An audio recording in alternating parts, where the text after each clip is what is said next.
The life and times of a golfing legend named Hubert.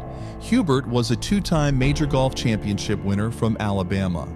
This is a tribute to the golf legend whose life was cut short by a tragedy. This is heartbreaking.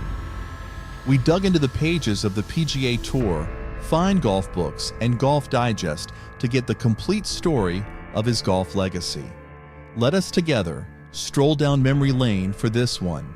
Why is he considered a golf legend? As an amateur, his first taste of victory came in 1966 when he won the Southern Amateur on his home course at the Country Club of Birmingham. He was named Alabama's Amateur Golf Champion the following year, a title he was also able to keep in 1968. After winning the Southern Amateur a second time in 1969 and ending up on the top 10 list of Alabamian amateurs, he decided to turn pro. 1971 saw him winning the Houston Champions International and declared as the Rookie of the Year of the PGA Tour. Peaking in the second half of the decade, he won 3 PGA Tour events in consecutive weeks in 1976, considered an unusual achievement in any era. Hubert finally won his first major at the 1977 U.S. Open. In honor of his victory, the Birmingham mayor declared July 11th as Hubert Green Day, treating him to a parade, a reception, and a luncheon, ending up with the mayor handing him his own key to the city.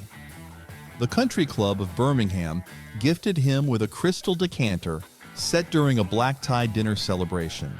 He had a crack at winning his second major in that same year's Open Championship, but instead placed third to Tom Watson and Jack Nicklaus in a final referred to as the Duel in the Sun, considered to be one of the greatest finals in the history of golf.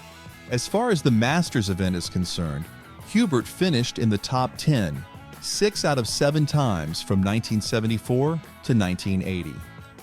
After suffering a dry spell, his second major title win finally came at the 1985 PGA Championship, finishing ahead of defending champion Lee Trevino by 2 strokes. It was to become his final PGA Tour victory and his 19th. He played less often after this and began to divert his focus to designing golf courses in Alabama, Georgia, Tennessee, and even as far off as Japan. Among the grounds he designed were the TPC Southwind, the site of the St. Jude Classic event in Tennessee, the Reynolds Plantation in Georgia, and the Greystone Golf and Country Club in Alabama. Hubert was inducted into the Alabama Sports Hall of Fame in 1987. He joined the PGA Senior Tour, now called the Champions Tour, in 1996, with his first victory coming in the 1998 Bruno's Memorial Classic in his hometown of Birmingham, Alabama. His 26 years in the PGA Tour saw him winning 19 victories, including 2 majors, the 1977 U.S. Open and the 1985 PGA Championship.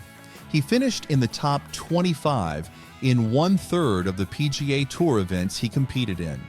He was also a member of the Ryder Cup team in 1977, 1979, and 1985. Undefeated in singles play and instrumental to the team's victory in 2 out of the 3 years he played. What strange thing happened at the 1977 U.S. Open? The Saturday night before the final round of the 1977 U.S. Open at the Southern Hills Country Club in Tulsa, Oklahoma, a woman called the FBI office in Oklahoma City to say that her boyfriend and 2 other men were going to Tulsa to shoot Hubert on the 15th hole. While the FBI immediately alerted the Tulsa Police Department about the threat, the tournament officers were inexplicably notified about it only in the mid-afternoon of Sunday. Although the officials believed the threat was a hoax with the intention of throwing Hubert's game off, they still decided to inform Hubert just as he putted out on the 14th hole. The officials gave Hubert the option to either wait for the course to be cleared of fans before proceeding to the next hole or resume play tomorrow with an empty gallery. Leading by 1 stroke, he decided to continue without any play interruption. For his safety, roughly a dozen armed police officers in plainclothes were secured to accompany him for the rest of the day.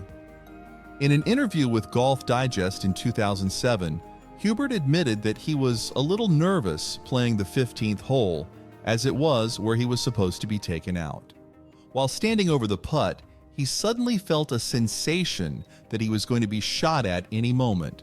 Out of his nervousness, he duck-hooked his drive, hitting a tree but staying in play.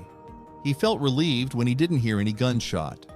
Hubert managed a par on the 15th, a birdie on the 16th, and another par on the 17th, despite the tension he was feeling.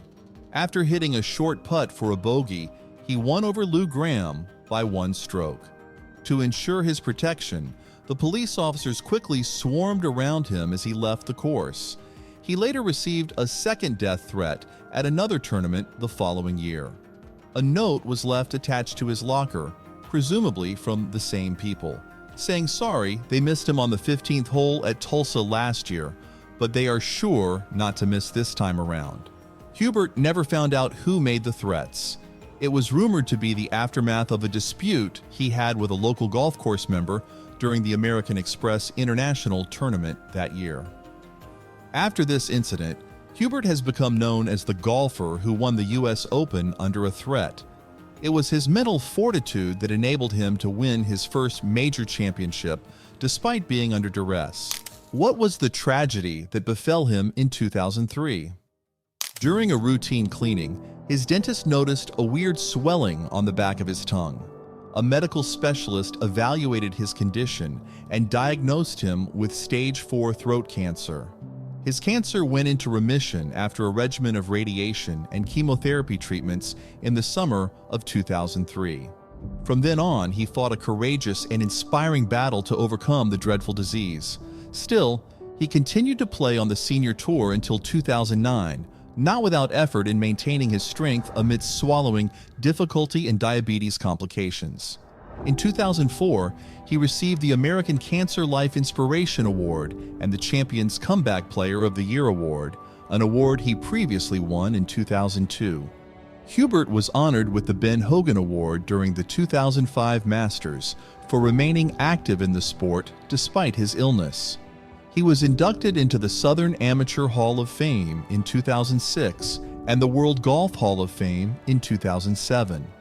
His retirement from competitive golf in 2009 was triggered by the weakening of his shoulders due to the radiation treatments for his cancer.